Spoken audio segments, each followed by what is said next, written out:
suro kurantigera kanto ñininkali min na wo ye min ko ale be sujuru laban janya pour ka duwawu ke an tun be o de jaabi la an ko k'i ka sujuru laban janya duwawu kama ciden ka sunnate sallallahu alaihi wasallam ciden ka sunna ana ka tasira fonko ɲɔgɔnyali do a tɛ daga mɔgɔ k'i ka sujuru laban janya duwawu kama barra ibn ajib ka hadisa min be bukhari ni muslimu kono ako cide aka joli aka kumbele mina aka sujudun abe sigili min ke sujudu ni ɲɔgɔn cɛ abe sigili min ke sujudu fula ni ɲɔgɔn cɛ qariban min sawai ko abe de tumbe ɲɔgɔn dafe kata uma janya ɲɔgɔn ye kosɔbɛ a bɛɛ de bɛ ɲɔgɔn da fɛ ka taa o de ye ciden ka sunna ye k'a fɔ ciden ka sujuru laban bɛ janya ka tɛmɛ fɔlɔ kan o tɛ ciden yɛrɛ ni jɔli janyana a bɛ uruku janya ka surunya a ka jɔli ma a bɛ n'a ye sujuru kɛ a bɛ sujuru in fana janya ka awa surunya a ka uruku janyali ma n'a bɛ sigili min kɛ sujuru fila ɲɔgɔn cɛ a b'o fana janya ka surunya sujuru janyali ma n'a ye sujuru filanan min fana kɛ a b'o janya ka surunya sigili sujudi ma qariba min sawai ciden taw bɛ ɲɔgɔn ye ka taa nin cogo de la mais a ka sunna tɛ ko i bɛ sujuru laban kɛrɛkɛrɛya ka janya ko duwawu ciden ko duwawu ka kɛ yɔrɔ wɛrɛ salli kɔnɔ yɛrɛ min tɛ sujudu fana ye tahiyya laban tuma min ciden ye tahiyya la kala abdullahi ibn mas'ud ma a ko i ka tahiyya laban summa liyatakhayyaru ma sha min du'aika ako ka tahiyya laba duwawu ni ye tahiyya kɛ ka fori ako kɔfɛ duwawu ka di ye i k'i ka duwawu bɛɛ kɛ donc mɔgɔ ka duwawu yɔrɔ bɛ salli kɔnɔ min tɛ sujuru i ka tahiyya laba i ka duwawu janya ye i bɛ se ka i ka tahiyya janya k'i ka duwawu kɛ duwawu min ka di ye o yɛrɛ n'i tɛ jama ɲɛ dɛ n'i kelen b'i ka salli la mais n'i bɛ jama de ɲɛ hali i ka tahiyya laba kana janya ni jama ye janyali min bɛ jama degun ni mɔgɔ min bɛ salli ni jama ye i ka tahiyya i ka sujuru i bɛ jama de jatemina kana janyali kɛ jama kan mun b'u tɔɔrɔ hali ni ciden ko duwawu ka di ye a fɔ i ka tahiyya laban na ni kelen bɛ salli tahiyya janya sugu min ka di o janya k'i ka duwawu fɔ a kɔnɔ mais ni mɔgɔ bɛ jama de ɲɛ hali i bɛ duwawu min k'i ka tahiyya laban na kɛ hakɛ ni jama tɛ tɔɔrɔ bon i ka sujuru ka hakɛ n'u tɛ jama tɔɔrɔ mais ka kɛrɛkɛrɛya ko i bɛ sujuru laban janya duwawu kama o tɛ ciden ka sunna ye sallallahu alaihi wasallam o ni n ye min fɔ ɲininkali filanan ko dɔ de do ko sani ale ka silamɛya faamu ale ye baara jugu caman kɛ mais silamɛya in faamulen kɔfɛ a tuubira ka bɔ a ka junubuw la donc komi wagati bɛɛ a hakili bɛ jigin junubu ninnu na o bɛ cogo di a bɛ mun kɛ mun b'a ɲina olu kɔ an bɛ min fɔ a ye an ye aya de fɔ an ye ciden ka hadisa fɔ sisan kullu bani adama qattaw wa khairul qatta'ina tawwabuna hadamaden bɛɛ bɛ qatawlikɛla ɲumanw ye jɔn ye tuububaga amr ibn as tuma min a nana ka tuubi a ko ciden ma ko ale bɛ tuubi ale bɛ don silamɛya la ko mais sarati de b'a la dɛ ciden ko sarati ye mun ye a ko ala tin ka junubu yafa ciden ko amr ibn asma a ko yala e maa dɔ wa ko silamɛya bɛ fɛn gurja min tɛmɛna ye ni e tun ye kafiri ye e silamɛyara silamɛya junubu tɛmɛna i bolo kafiriya la silamɛya b'a bɛ bɔ ye a b'a bɛ gurja ka bɔ ye a ko yala e t'a dɔn wa k'a fɔ tuubu a bɛ fɛn bɛ gurja min tɛmɛna ye a ko e t'o dɔn wa donc ni hadamaden tuubira tuubi bɛ fɛn bɛɛ de gurja ka bɔ ye ni tun ye kafiri de silamɛyara qul lilladhina kafaru in yantahu yughfaru lahum ma qad salafa ala ko ciden ma a fɔ mɔgɔw ye mɔgɔ minnu ye kafiriw ye ko n'u y'u ka kafiriya dabila junubu tɛmɛnaw bolo ni ala yafara silamɛya bɛ fɛn gurja min tɛmɛna an ye hijira bɛ fɛn gurja min tɛmɛna an ye tuubu bɛ fɛn gurja junubu min tɛmɛna an ye التوبة يجب ما قبله هذا سورة تيرين كو توبو بجنوبو ببوتي جنوبو تمناي كتوبو ني توبو ببوتي كابفلي بل ألك آية نانا أولئك يبدل الله سيئاتهم حسنات ala ko ni mogo min tobira yere e tumbe mogo fagala i tumbe fulanka foyala i tumbe jeneyala ala ko ni tobira ka bɔ o la ko ale ala bi ka baara jugu yere yɛlɛma k'u kuma ɲuman ye o bɛ suratul furqan kɔnɔ donc ni hadamaden min ni tobira i bɔra i ka jongo na i nisɔndiya dɛ junubu minnu tɛmɛna i bolo i ɲina o kɔ i ka ko minnu bɛ ɲɛsin ma i bɛ min kɔnɔ dɔrɔn i ka lahala ɲɛ ka duwawu caya ka baara ɲuman caya ka sarakatiw caya nafila su ni nafila sadiw k'u caya junubu min tɛmɛna i hakili bɔ o la i ka da ala la ko ala b'o yafa ye bali ala bɛ junubu ninnu yɛlɛma k'u kuma ɲuman ye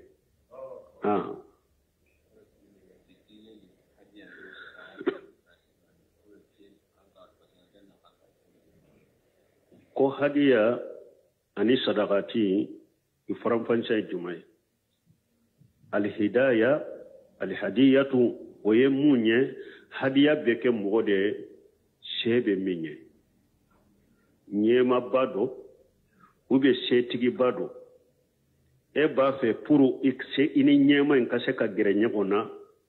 aka jantoila ikanu kadwa dusukun kono ibe toka kado dama pura ki kanu ube setigi do ebe toka kado nkae puro akaseti kanu ubafu ode mali hadiya ininde ube dina tigi bado karamogo bado sheba ye yere de dese tala yere fantante me ewa alaka jonyuma mindo ni abe yere jija minna ibe toka kado ndama puro ka nisonjia tanka kadi dusukunye ibe toka kado ndama puro ka nisonjia hadiya inununde hari na ya soro fantante ubafu ninde mahadiya me minye sadakati obeta kadi fantande ma kallagara saranyini nai sadakati yode sadakati bedi fantande ma ibe minta kadi haju tigini fantamma purun ka baraji soro lagara uba fo odema ko sadakati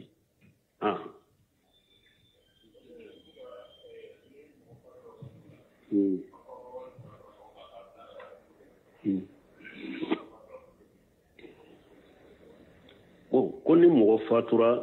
dugula ka wari fara ɲɔgɔn ka ci ka taw bɛ cogo nin jaabira hari o dɔ ba ko jikoroni nuna ɲɔgɔnna ni mɔgɔ y'aw ɲininka jaabu kɔrɔ minnu tɛmɛna a b'u ɲini k'a ci u ma min ye duwawu wari minnu filɛ nin ye ko ni banni kɛra yɔrɔ min a b'an ka laadaw kɔnɔ wari ka fara ɲɔgɔn kan ka d'u ma lesiri t'a la diina la ciden ka sunna tɛ sallallahu alaihi wasallam ciden ka sunna ye min ye tuma min jafara a fatura muta ta ka kɛlɛ la ciden ko isnamu li ali jafara ta'ama fa innahum qad atahum amru yashghaluhum an sun'i ta'am ako jafara ka mɔgɔw aye ewa dumuni tobi akata duma kodo nanu ma min bu sugula ka bu dumuni tobi ma ciden ka sunna ye min ye ni banni kɛra yɔrɔ min n'a y'a sɔrɔ mɔgɔ min u ka mɔgɔ min banna a joriw kan a y'u degu kosɛbɛ k'u sugula sigiɲɔgɔnw de bɛ dumuni tobi ka taa d'u ma banni kɛra yɔrɔ min aw de bɛ dumuni tobi ka taa d'u ma u b'a dun nin de ye ciden ka sunna ye ne ka fɔri wariw fara ɲɔgɔn kan ka taa d'u ma o tɛ ciden ka sunna ye o tɛ sunna kɔnɔ karamɔgɔw dɔw de b'a fɔ ko ciden ewa ka sunna ciden ye dumuni de fɔ komi sisan ewa mɔgɔw ma ko bɛ wariko de fɛn de la fawjani b'o de fɔ wagati bɛɛ hali bi sisan sani ka yɛlɛ derisu kan b'a kɛ ka lamɛn u y'a ɲininka ko karamɔgɔ dɔ ko tɛ karamɔgɔ ko ne y'o de fɔ aw ye hadamaden ko n bɛ arabu kan dɔn u bɛ ɲɛ karamɔgɔ ye a ko i kana kuma si fɔ ni yɛrɛ ye diinɛ kɔnɔ ni kuma min dɔnnikɛbaaw m'a fɔ n ye mɔgɔw kana to ka kumaw dilan n'u yɛrɛ k'aw bɛ arabu kan mɛn ciden ka hadisaw aw de bɛ arabu kan mɛn k'aw bɛ t'u kɔrɔ kɛ fɛn wɛrɛ ciden m'u kɔrɔ kɛ min ye wa ciden tile la warijɛ tun bɛ sanu tun bɛ sanu ni warijɛ de tun bɛ anw ka sefaw nɔ la olu tun bɛ minan san ɲɔgɔn bolo ni sanu ni warijɛ de komi sefaw ni ɛrɛw b'anw bolo cogo min mais hali dɔn kɛlɛ ciden ma fɔ mɔgɔ ka sanu bɔ a ma fɔ mɔgɔ ka taa warijɛ di mɔgɔ ma a k'u ka dumuni de tobi o de ciden ka sunna ye dumuni tobi ne wori fara ɲɔgɔn ka min fule nin ye ka taa di mɔgɔw ma a tɛ bɛn a tɛ ciden ka sunna kɔnɔ sallallahu alaihi wasallam salafu ka taabolo tɛ fana kelen bon filanan wori min bɛ fara ɲɔgɔn kan ka taa ci mɔgɔw ma k'a d'u ma a b'u bila bidiya kɛlɛ de la a b'a kɛ k'u dɛmɛ bidiya ni haramu dɔ de la Jarir ibn Abdullah al-Bajali ka hadisa be ako kunna na'uddu al-istima'u ila ahli al-mayt wa sana'ati at-ta'am min an-niyahati ko ciden ka sebo ko ajate tumbe wulu bolo ciden ka seba be bolo ni banni kera yoromi aw kata fara ɲɔgɔn ka ye ka dumuni tobi ka du ko an ciden ka seba be tumbe nin jate mina ko haramu de do komi ni su sara ka kulo ka kasa ka ciden ɲɔ haramu ya cogo min de ko ciden ka sebo be bolo ni fatuli kera yoromi aw kata sigi ye ka dumuni tobi ka du ko fana ye haramu ye bolo cogo kelen de la ate be an beta sanga sigi min kɛ tile saba tile wolonfula du fale misiw be faga sagaw be faga baw be faga dumuni baw be tobi haramu de do silamiya sariya la seba be bolo haramu de do silamiya sariya la bon ni aw ye wori di mɔgɔw ma u b'a kɛ ka ni misiw de sa ka ni ewan sagaw de sa ka ni dumuni sigiw de tobi i y'u tigu dɛmɛ haramu la i y'u dɛmɛ haramu la u y'u dɛmɛ bidiya la a tɛ bɛn an bɛ min fɔ nin yɔrɔ o de an m'a fɔ sarakati haramu yɛrɛ de bon n'a y'a sɔrɔ mɔgɔ min banna fantan de don a ka denbaya a ye denbaya to a kɔfɛ foyi t'u bolo ni setigi ye a bila ni jama carila sukow kɛra banni kow bɛɛ kɛra jama carila pewu e b'a ka somɔgɔw don i se bɛ wari hakɛ min na a ta i ka taa d'u ma u ka fantanya in kama ni fantanw de don e seko bɛ min na ni jama carila sanga sigi yɛrɛ jama carila ka b'u da la e yɛrɛ b'a dɔn se t'u ye baloko b'u la u bɛ degun dɔ b'u kan i se bɛ wari hakɛ min na i kelen ka ta i ka taa i kelen n'u kelen ala de b'aw kalama ka ŋaniya ni ala ye n'a n'aw dɛmɛ ni nin ye nin filɛ o nafa yɛrɛ b'o kan ka tɛmɛ hali min bɛ taa d'u ma ka jama tɔ ye parce que min bɛ taa d'u ma ka jama tɔ ya hali u yɛrɛ seko t'a la hali n'u yɛrɛ y'a a miiri ka ŋaniya an ka nin lasago juru dɔw b'an na u tɛ se k'a kɛ mɔgɔw b'a fɔ wari nana an bɛ ɲana nin wari in bɛ an taar'u y'a kɛ cogo min hali saga kɛlɛ hali min wa ba kɛlɛ u ma sa an taar'u ye wari in kɛ cogo o cogo bon hali u yɛrɛ tɛ se ka wari in kɛ u ma ko ye tuguni donc ninnu tɛ bɛn silamɛya sariya la ni mɔgɔ min dɛmɛli b'i la a bila ni mɔgɔ tɛ wagati min n'i bɛ t'u dɛmɛ ni min ye i ka t'u dɛmɛ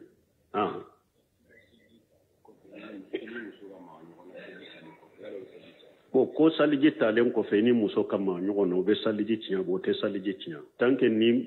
fɛn ma bɔ i la foyi t'i ka saliji la an b'a setu ko ciden tun bɛ saliji min na n'a bɛ taa misiri la a b'ale embrasser ka taa misiri la a tɛ saliji wɛrɛ ta muso maga ɲɔgɔnya tɛ saliji tiɲɛ dɛ muso k'a fɔ n ka saliji talen kɔfɛ n magara n ka muso la n ye n ka muso embrasser o tɛ foyi kɛ saliji la fo n'i ye damu sɔrɔ ni ji bɔr'i la ni ma jiw bɔr'i la i ka saliji bɛ tiɲɛ o la ni fɛn bɔr'i la mais ni ma fɛn ma bɔ i la muso maga ɲɔgɔnya dɔrɔn bɛ embrasser o tɛ saliji tiɲɛ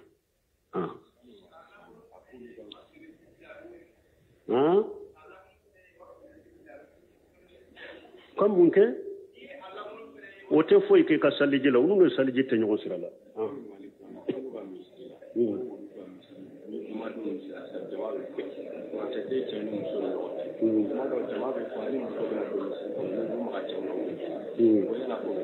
bon ko dɔw ko olu ka misiri juma don juma bɛ fa furancɛ tɛ musow ni cɛw ni ɲɔgɔn cɛ wagatiw dɔw la cɛw dontɔn u bɛ maga musow la o tɛ bɛn silamɛya sariya la a tɛ bɛn cɛ ni muso ka ɲagami bi hali sali yɔrɔ ciden ka misiri musow dɔnda b'u dama de u bɛ bɔ ni da min ye u b'a dama de u ni cɛw tɛ bɔ hali da kɛlɛ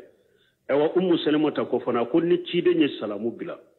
a b'a ɲɛsilen tɛ kɔrɔ ma astaghfirullah astaghfirullah astaghfirullah allahumma anta salam wa minka salam tabarakata ya jal jalal wal ikram a ko ciden b'a ɲɛsilen tɛ kɔrɔ ma kan nin fɔ o kɔfɛ de ciden b'a yɛlɛma ka ɲɛsi jama ma bon y'a sɔrɔ dɔɔnin don ciden ka sebaw bolo ka ciden ɲɛsilen tɛ kɔrɔ ma seba si tɛ wuli n'o la fo ciden ka yelema de parce que utaro yala ko ba bola beno fo be sigilende be to ni ciden yelemana ka nyesu ma de min be wuli sa ibe wuli bon musalimata ko ciden tumbe min ke ka nyesilen to koroma ako ala de bo ko dogolendo de me wulu bolo ciden tumbe ninkede pour muso ka bo kata sani cewu ka bo muso ni cewu kana nyagambi sirala parce que ni ciden ye salamu bila dro muso ko ni be bo kata bo cewu te se ka wulu no la fo ka nyesu lo made ko ciden tumbe ni français ni ninke ka nyesilen to koroma kan ninke ko ciden tumbe ninke de pour muso ka bo kata sani cewu ka wuli donc a tebbe ceni muso ka nyagambi misiri kono na ya soro juma be fo palasite mi e wa muso bolo juma sallima wajibi ya muso ka sallu ka sokono ube nube yoro wore nyini muso ye o ka yoro nyini muso ye me ate daga ceni muso ka nyagambi nyona salli yoro la hari dondo la cide mboto misiri la nyabe muso ni cewu nyagambi rasira la obe buni maji hakono cide ko muso jama kulun ako wa alaykunna bihafati tariq ako muso ayata masira krefe aka bo sira chamancela ni cew kata nyagam cew kana nyagambi muso do ko nin fole ko ale nyire nyaade be muso la betara meru ke wode krefe nu be tama kogo krefe fuka e wa hijabu be noro kogo la kasira chamance toy pour nu cew kana nyagambi ni hadisa be mun buni maja ko no hadisa salende do donc ko tebbe cew ni muso kan nyagambi misiro la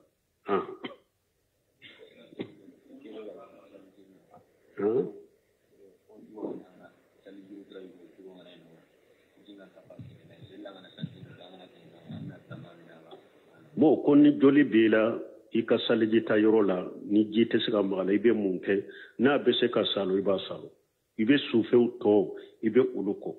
uko ji kana do minna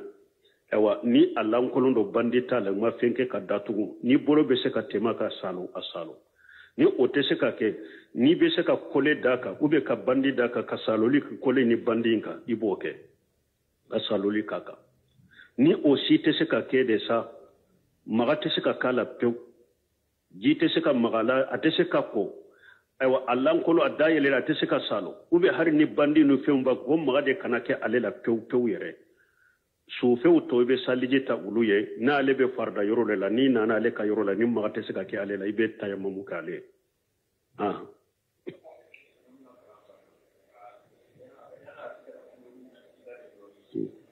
bo koni almami ye kalanke aka kalambanna sana kate kumbele mina kadade doni obe chogodi asabatira chiden bolo ko chiden tumbe makuli fulake salila ube sabanyona makuli folo aburata ye chiden nyininga koni eye kabaru fili ibe makuni minke ibe mufo duau ali istiftah chiden yo ofwai subhanaka allahumma rabbina wa bihamdika tabaraka ismuka ta'ala jadduka wa la ilaha ghayruka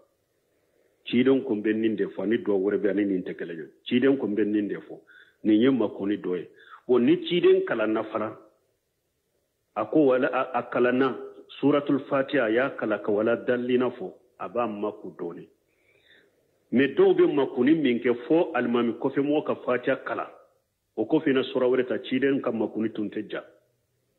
ata janya kwa ni aye wala dalina fo amina be fo ba makku doni o ko fe abe sura min tabota donc ba ko ni hikma e munye na ye fatia kala be se ka makku doni pour ka miri nkanka yoro min ta kafaraka ni nye yoro fulana yoro sabana ni chide nye kalanke pewa ka kalambanna sana kata ka kumbele mina ba makku doni o fana munye parce que ni be kala inina kele nyere lendo aba makku doni pulu nina kili nka sabati abeta urukula o fana makuni jante bo ciden tumbe ni makuni nunu sabati ra ciden bolo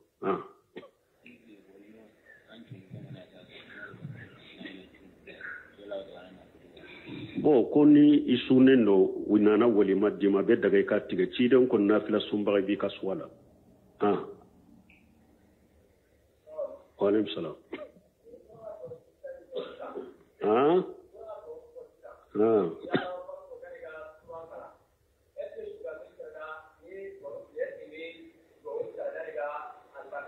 Suka salli ube iko mun salli ka sukan salli du'a usifta ite kalai sukan salli kuni ye kabaru fe ko dero a'udhu billahi minash shaitanir bismillahir rahmanir rahim fo ibe fatiha kala parce que sukan salli da bora ale kan noya ka surnya de du'a min be fo kalanda yele to du'a min be fo te fo sukan salli la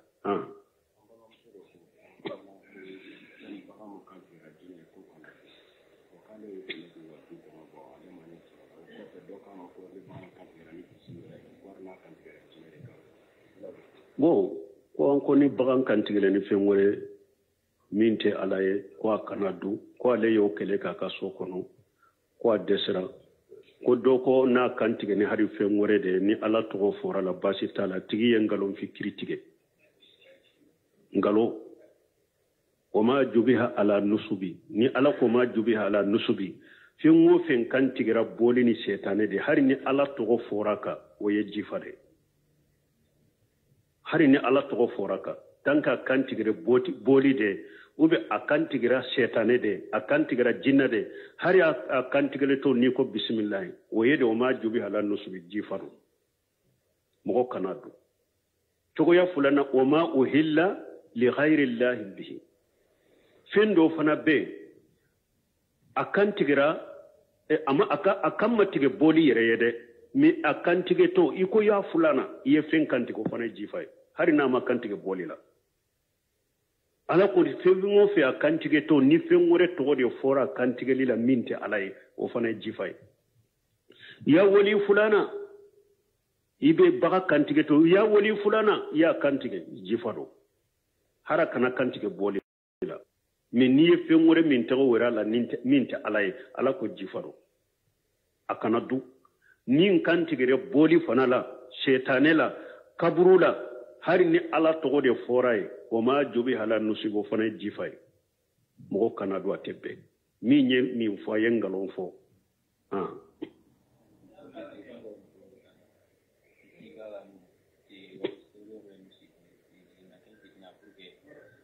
comme na mun city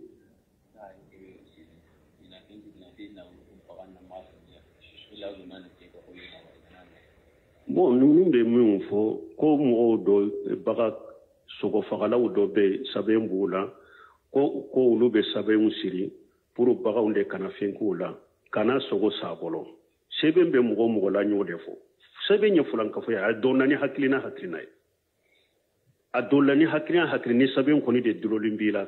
fulan ka fo ya dero anko ka fulan ka fo ya utekelenya de min bi mbolo sabende be hera sama kana nema ka tora nyone ka bonka ka sabendo le furanka fo yakumba bay mi mbolo ala de be nani hera ire ala de be tora nyone ka bom moka ne sabendo ni sababu ye aka sabendo ye furanka fo ya fitini mi akelenkele parce que ni eten nonu boka bo nyogona ni sogo werebe sogo fakala werebe ebo ka agida do ka agida kanyi sebembe minna ka sogo toye dama yeribuka ila mala yeribuka shika be fengo fe na otoye shika te minna ika dinala ta ofe subhanakallahumma rabbana bihamdika ashhadu an la ilaha illa anta astaghfiruka wa atubu ilayk ma suro Quran tigera kanto nyin kalim minna oye min ko alebe sujuru laban janya puru ka duauke antum be jabila anko kika sujuru laban janya duau kama ciden ka sunnate sallallahu alaihi wasallam ciden ka sunna ana kata sira fonko nyonyali do ate daga mugo kika sujuru laban janya duau kama barra ibn ajib ka hadisa min be bukhari ni muslimu kono ako cide aka joli aka kumbele mina aka sujudun abe sigilin min ke sujudu ni nyogonche abe sigilin min ke sujudu fulani nyogonche qariban min sawai ko abede tumbe nyogon dafe kata uma janya nyogonye kosobe abede be nyogon dafe kata awode ciden ka sunnai ka fo ciden ka sujudu labambe janya kateme folo ko wote ciden yere ni doli janyana abe uruku janya ka surunya aka jolima abe na ye sujuri ka be sujuri fana janya ka awa surunya aka uruku janya lima na be sigili min ke sujuru fula ɲɔgɔn cɛ fana janya ka surunya sujuri janya lima na ye sujuri fulana min fana ke abo janya ka surunya sigili sujuri ma qariba min sawai ciden taw be ɲɔgɔn ye ka taa nin cogo de la mais aka sunnate ko ibe sujuru laban kere-kereya ka janya ko duwawu ciden ko duwawu ka ke yɔrɔ wɛrɛ salli kɔnɔ yɛrɛ min tɛ sujuru fana tahiyya laban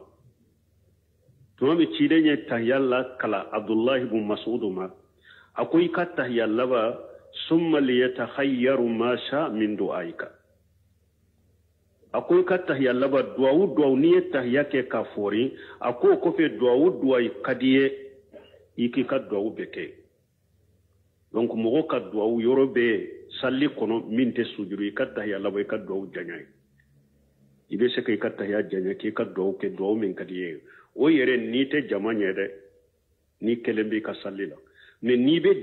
jama de nye hari ka tahiyya laba kana janya ni jama ye janyali min be jama de ni mogo min be salli ni jama ye i ka tahiyya i ka sujuru ibe jama de jatemina kana janyali ke jama ka mun bu toro hari ni ciden ko duwawu kadiye afo i ka tahiyya labana ni kelembe salli tahiyya janya sugu min kare o janya ki ka duwawu fo akono ne ni mogo be jama de nye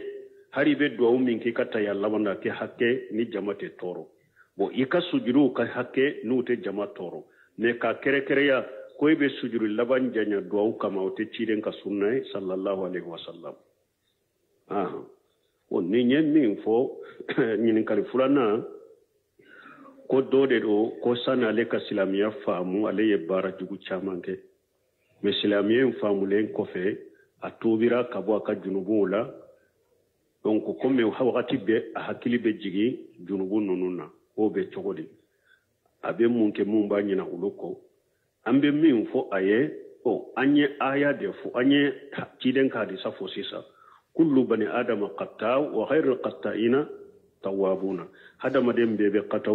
katawulikɛla ɲuman ye jɔn ye tuububaga amr ibn as tuma min a nana ka tuubi a ko ciden ma ko ale bɛ tuubi ale bɛ don silamiya la ko mais sarati de b'a la dɛ ciden ko sarati mun ye a ko ala kin ka junubu yafa ciden ko amr ibn as ma a ko yala maa dɔ wa ko silamiya bɛ fɛn gurja min tɛmɛna ye ni tun ye kafiri ye silamiyara silamiya junubu tɛmɛna i bolo kafiriya la silamiya b'a bɛ bɔ ye a b'a bɛ gurja ka bɔ ye a ko yala t'a dɔn wa k'a fɔ tuubu a bɛ fɛn bɛ gurja min tɛmɛna ye a ko t'o dɔn wa donc ni hadamaden tuubira tuubi bɛ fɛn bɛɛ de gurja ka bɔ ye ni tun ye kafiri de silamiyara qul lilladhina kafaru in yantahu yughfaru lahum ma qad salafa ala ko ciden ma a fɔ mɔgɔw ye mɔgɔ minnu ye kafiriw ye ko n'u y'u ka kafiriya dabila junubu tɛmɛnaw bolo ni ala yafara silamiya bɛ fɛn gurja min tɛmɛna an ye hijira bɛ fɛn gurja min tɛmɛna an ye tuubu bɛ fɛn gurja junubu min tɛmɛna an ye at-tawbatu yajubbu ma qablahu hadisa wɛrɛ la ciden ko tuubu bɛ junubu bɛ bɔgɔti junubu tɛmɛna i ka tuubu ɲɛ tuubu ba bɛ bɔgɔti k'a bɛ fili bal ala ka aya nana ulaika yubaddilu llahu sayi'atihim hasanat ala ko ni mɔgɔ min tuubira yɛrɛ tun bɛ mɔgɔ faga la i tun bɛ fulankafoya la i tun bɛ jɛnɛya la ala ko ni tuubira ka bɔ o la ko ale ala b'i ka baara jugu yɛrɛ yɛlɛma k'u kuma ɲuman ye o bɛ suratul furqan kɔnɔ donc ni hadamaden min ni tuubira i bɔra i ka jɔn kɔnɔ i nisɔndiya dɛ junubu minnu tɛmɛna i bolo i ɲina o kɔ i ka ko minnu bɛ ɲɛsin ma i bɛ min kɔnɔ dɔrɔn i ka lahala ɲɛ ka duwawu caya ka baara ɲuman caya ka sarakatiw caya nafila su ni nafila sadew k'u caya junubu min tɛmɛna i hakili bɔ o la i ka da ala la ko ala b'o yafa ye bali ala bɛ junubu ninnu yɛlɛma k'u kuma ɲuman ye